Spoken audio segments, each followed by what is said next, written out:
आर्यन सेन, भाग 1 काउंटडाउन शुरू समय सुबह 8:40 बजे। पुलिस मुख्यालय का कंट्रोल रूम युद्ध क्षेत्र में बदल चुका था। हर स्क्रीन पर एक ही स्थान दिखाई दे रहा था, सेंट माइकल स्कूल। दीवार पर लगी डिजिटल घड़ी लगातार समय दिखा रही थी।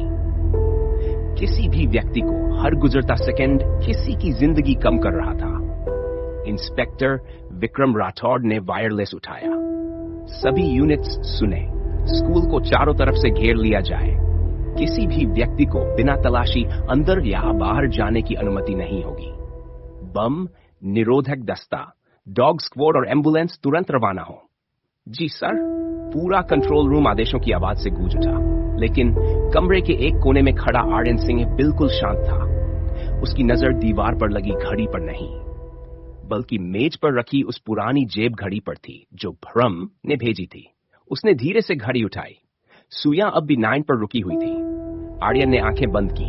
7 साल पुरानी यादें उसके सामने लौट आईं। एक बंद फैक्ट्री, गोलीबारी, उसकी टीम और वही शब्द भ्रम। सर। काव्या की आवाज ने उसकी तंद्रा तोड़ी। क्या सोच रहे हैं? आर्यन ने धीमी आवाज में कहा। भ्रम कभी वही नहीं करता जिसकी हम उम्मीद करते हैं। विक्रम उनकी ओर मुड़े। मतलब? आर्यन मेज के पास पहुंचा। उसने स्कूल का नक्शा फैलाया। अगर मैं हत्यारा होता और पुलिस को पहले ही जगह बता देता, उसने नक्शे पर उंगली रखी, तो मैं असली हमला यहीं नहीं करता। कमरे में सन्नाटा छा गया। तो फिर? विक्रम ने पूछा।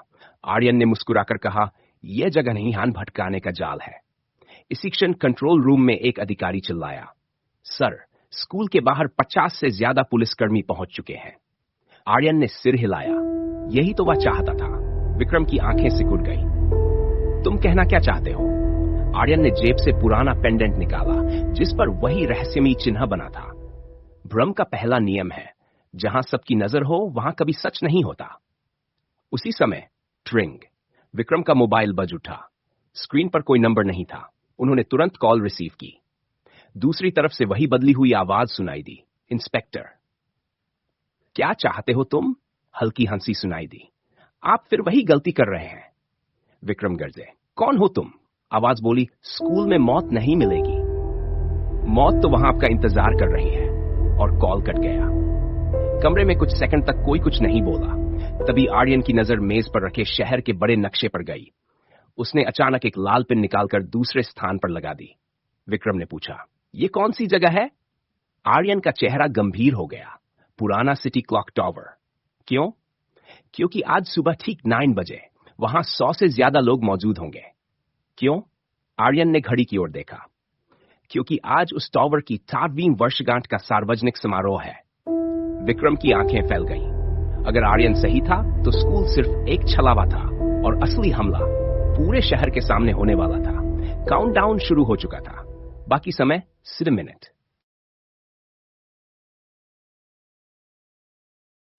डिटेक्टिव आर्यन सिंह।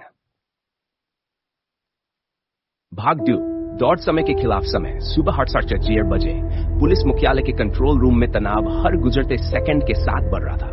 इंस्पेक्टर विक्रम राठौड़ ने बिना देर किए आदेश दिया, सुनो, आधी फोर्स सेंट माइकल स्कूल में रहेगी। बाकी सभी यूनिट्स तुरंत सिटी क्लॉक टावर की ओर रवाना हो। ट्रैफिक पुलिस पूरे इलाके को खाली कराए। बम निरोधक दस्ता भी वहीं भेजो। जी सर। वायरलेस पर लगातार आदेश गूंजने लगे। आर्यन सिंह ने शहर का नक्शा अपने सामने फैलाया। उसने लाल पेन से 2 गोल घेरे बनाए, सेंट माइकल स्कूल, दूसरा सिटी क्लॉक टावर। कुछ सेकंड तक वह दोनों स्थानों को देखता रहा। फिर अचानक उसने तीसरा गोला बनाया। विक्रम ने हैरानी से पूछा, यह तीसरी जगह कौन सी है? आर्यन ने बिना सिर उठाए जवाब दिया, यही असली सवाल है। मतलब?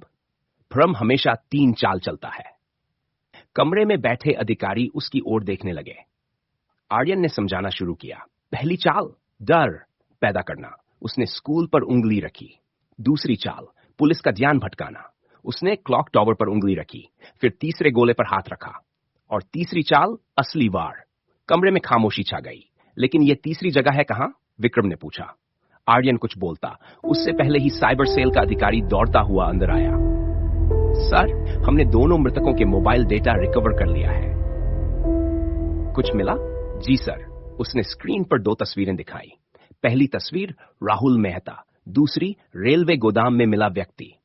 दोनों एक ही कार्यक्रम में साथ खड़े थे।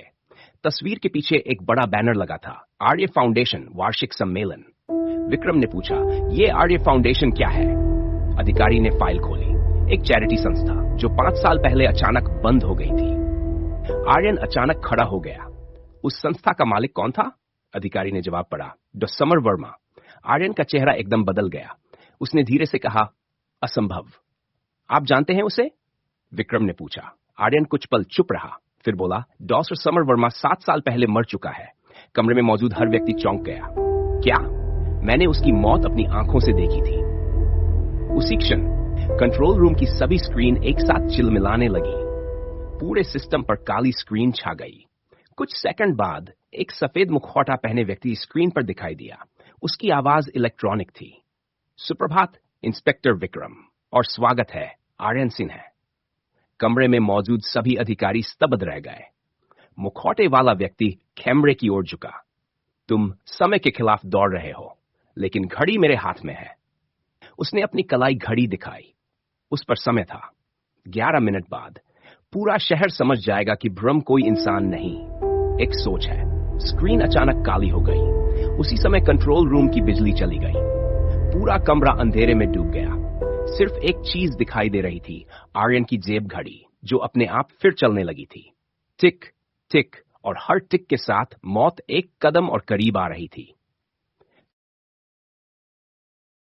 अध्याय डिटेक्टिव आर्यन सिंह, भाग 3, अतीत की परछायां। समय सुबह 8:51 बजे। कंट्रोल रूम की बिजली कुछ सेकंड बाद वापस आ गई, लेकिन कमरे का माहौल पहले जैसा नहीं था। हर अधिकारी के चेहरे पर तनाव साफ दिखाई दे रहा था। सभी स्क्रीन फिर से चालू हो गई। City clock tower, saint Michael school, शहर के प्रमुख चौराहे, हर जगह से लाइव कैमरे की तस्वीरें आ रही थी। लेकिन आर्यन सिंह की नजर किसी स्क्रीन पर नहीं थी। वह अपनी पुरानी जेब घड़ी को घूर रहा था। उसकी उंगलियां हल्के हल्के कांप रही थी। इंस्पेक्टर विक्रम ने पहली बार उसके चेहरे पर डर देखा। आर्यन, तुम कुछ छिपा रहे हो। कमरे में सन्नाटा छा गया। आर्यन ने गहरी सांस ली।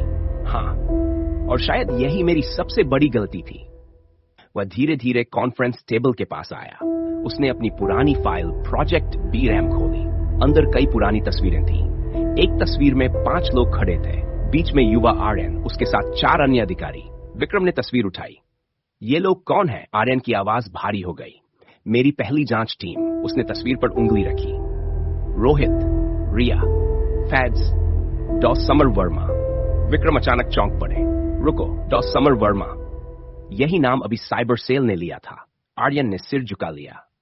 हाँ, वही समर, जिसे दुनिया 7 साल पहले मृत मान चुकी है। कमरे में मौजूद सभी अधिकारी अब पूरी तरह ध्यान से उसकी बात सुन रहे थे। आर्यन ने आगे कहना शुरू किया। 7 साल पहले हमें पहली बार ब्रह्म नाम सुनने को मिला था। लगातार 4 हत्याएं हुई थीं। हर शव पर वही चिन्ह, हर घटनास्थल पर एक रहस्यमयी संदेश, और हर बार हम एक कदम पीछे रह गए। उसने मेज पर एक पुरानी तस्वीर रखी। तस्वीर में एक जली हुई फैक्ट्री दिखाई दे रही थी। यह था अंतिम ऑपरेशन। हमें सूचना मिली थी कि भ्रम का मास्टरमाइंड यहीं छिपा है। हम पूरी टीम के साथ अंदर गए। आर्यन कुछ सेकंड के लिए चुप हो गया। उसकी आंखों में दर्द साफ दिखाई दे रहा था। फिर पूरी फैक्ट्री में धमाका हो गया। मैं किसी तरह बाहर निकल आया, लेकिन मेरी पूरी टीम अंदर ही रह गई। कमरे में गहरा सन्नाटा छा गया। विक्रम ने धीमे स्वर में पूछा, और समर? आर्यन ने जवाब दिया, मैंने अपनी आंखों से उसका शव देखा था। डीएनए रिपोर्ट आई थी। सरकारी रिकॉर्ड में उसकी मौत दर्ज है। फिर अगर वह सचमुच मर चुका था, तो आज उसका नाम दोबारा कैसे सामने आया? उसी समय कंट्रोल रूम का दरवाजा तेजी से खुला। एक कांस्टेबल घबराया हुआ अंदर आया। सर, क्लॉक टावर से अपडेट। विक्रम तुरंत उसकी ओर मुड़े। क्या हुआ? सर, वहां कोई बम नहीं मिला। विक्रम ने राहत की सांस ली, लेकिन कांस्टेबल ने अगला वाक्य पूरा किया। लेकिन टावर के सबसे ऊपर एक आदमी खड़ा है। कौन? उसने सफेद मुखौटा पहन रखा है और उसके हाथ में एक बड़ा स्पीकर है। आर्यन की आंखें सिकुड़ गई। नहीं, यह उसका अगला खेल है। उसी क्षण पूरे शहर के लाउड स्पीकर, मेट्रो स्टेशन, बस अड्डे और सार्वजनिक डिजिटल स्क्रीन एक साथ चालू हो गए। एक ही चेहरा, एक ही सफेद मुखौटा, एक ही आवाज। ओपन कोट, सुप्रभात शहरवासियों। क्लोज क्वोट, ओपन क्वोट, मैं हूं भ्रम। और पहली बार पूरा शहर उस रहस्यमयी नाम की आवाज सुनने वाला था।